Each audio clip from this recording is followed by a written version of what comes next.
Robert T. Kiyosaki is a successful businessman, investor, and author from the United States. His best-selling book, Rich Dad, Poor Dad, is an incredible guide for anyone seeking to improve their financial situation.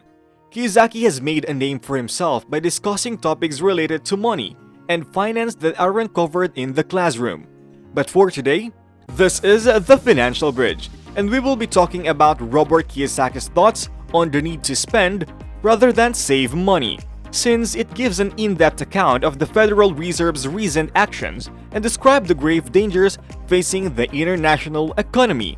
But before we go on, please make sure to give this video a thumbs up and click the subscribe and bell button as well while you're at it to stay updated for more of our content. Now let's delve deeper into this matter. Real financial education is not taught in schools, and Robert Kiyosaki explained why he doesn't save money based on his past experiences. In 1971, the dollar became debt and taxes. In other words, there are three types of people in the world: an investor, a trader, and a speculator all exist.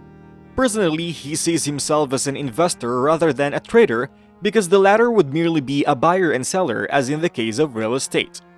Most people pursuing Dogecoins and all this other stuff, including Bitcoin, as he would say, are speculators. All kinds of gamblers expecting it would go up. A flipper is someone who buys a house with the intention of selling it quickly for a profit. However, Robert Kiyosaki does not advocate such a strategy. There are speculators who are losing money right now, but he sees himself as an investor. One reason is that the Bretton Woods Agreement was signed in 1944. US officials made the pledge to back the currency with gold in 1944 at Bretton Woods, New Hampshire. But as you know, the United States lies a lot, so the rest of the world says, okay, we'll accept the dollar because it's as good as gold. Because why would you save money? Since 1971, when the US government began printing its own currency and the Federal Reserve Bank ceased to exist as a functional financial institution, saving money has become pointless advice given by educators. The Federal Reserve System intends to transfer this burden to the European Central Bank. A number of central banks, including the European Central Bank, the Bank of Japan, and the People's Bank of China, are keen to get rid of it.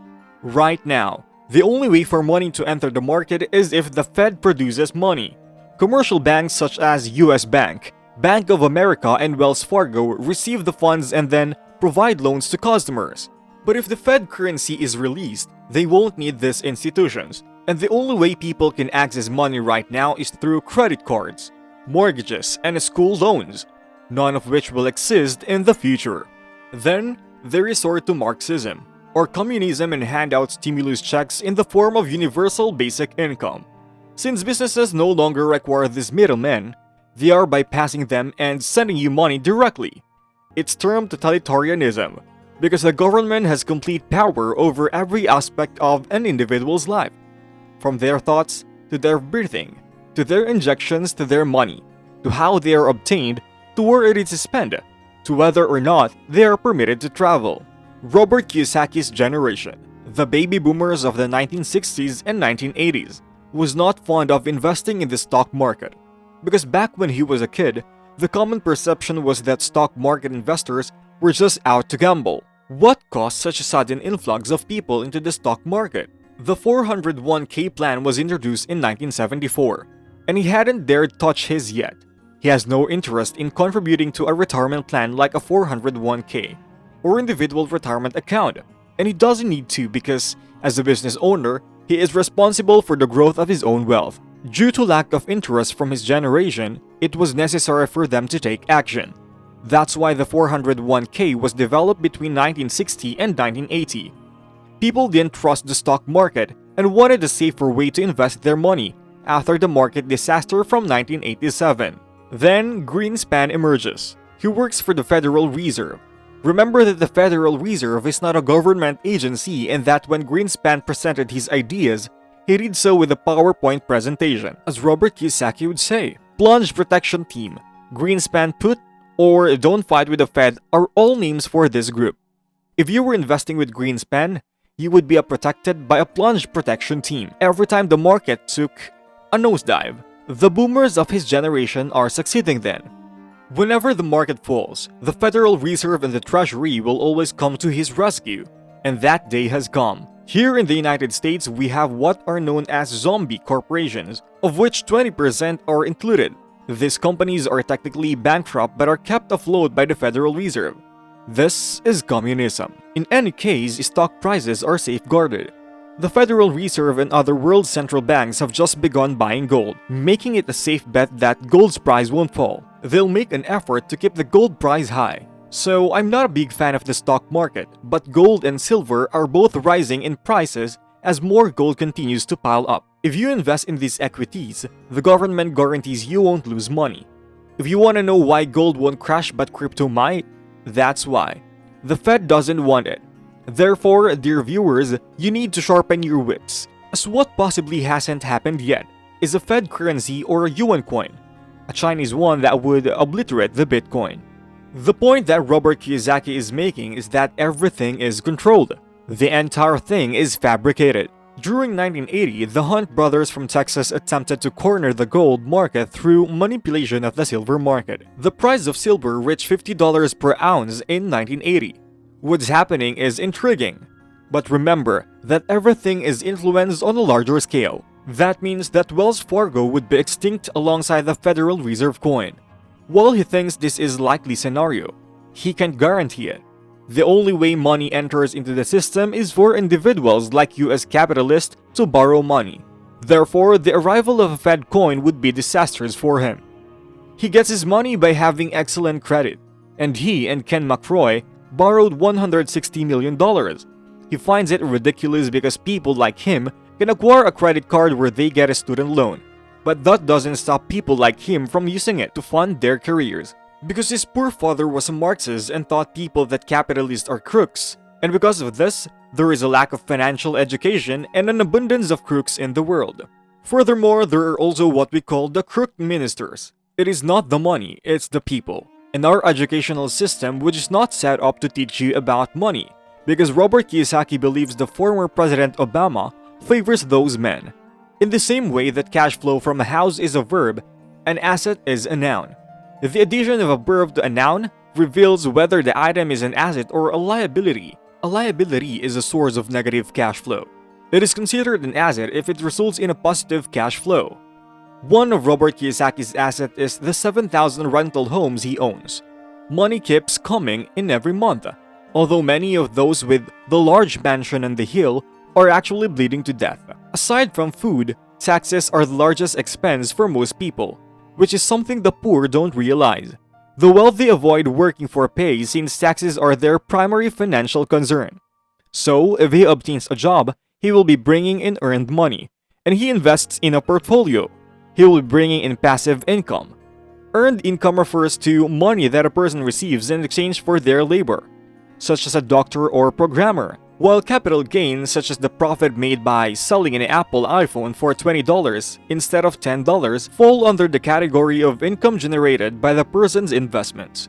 He can only wish them well, because most of the disgruntled folks don't realize the difference between the three types of income, and the rich don't have jobs, they have assets. As a result, the typical tiny person in the world. You may make $1 million and owe no taxes if you have the correct financial education, which is why he advocates for it. Most individuals, however, do not have the level of education and so cannot afford to buy what he sells. McDonald's is a real estate investor as well as a burger chain. The government receives no revenue from them. His dad told him to get your MBA after he returned to Vietnam from 1973.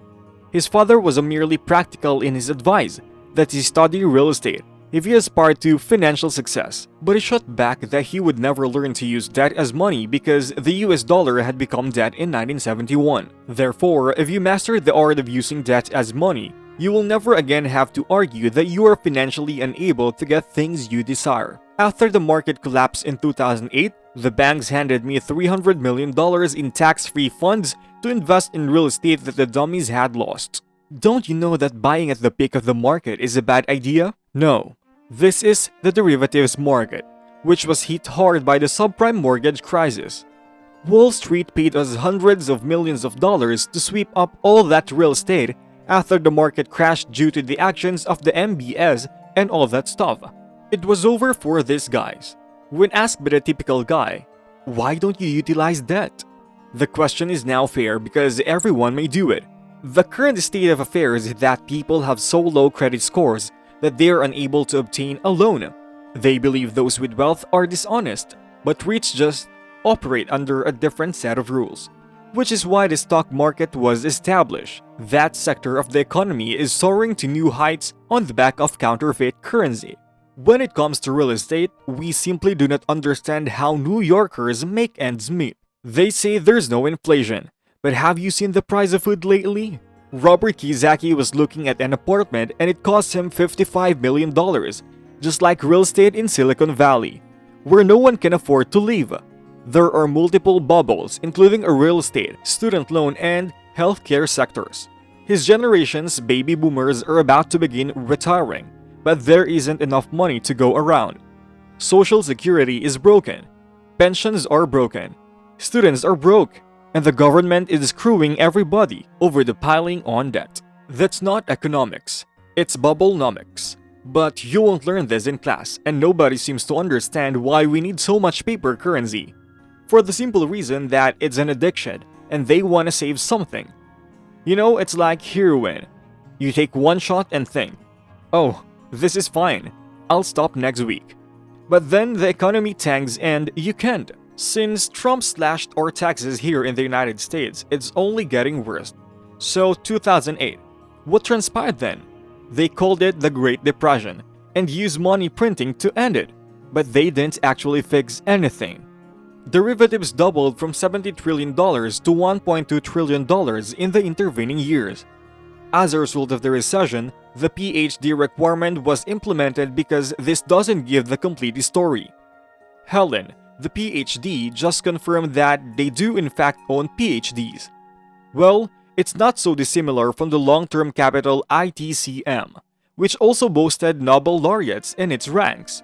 Robert Kiyosaki's poor dad and other academics are feeling the effects of the current global economic crisis. The student debt crisis has led to the retirement of the baby boom generation. Do you need to be an economist to predict the future then?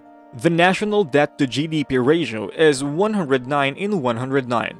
We've been at war for 12 years, and we're almost 90 years too late. Now is the time to continue printing. And that concludes our video for today. We hope you learned a thing or two from this interesting perspective of Robert Kiyosaki. And if you have some thoughts to share, then feel free to leave them in the comment section below and let's talk about it.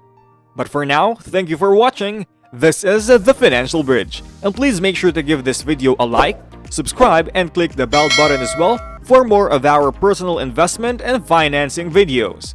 Thanks again for watching, and we'll see you soon.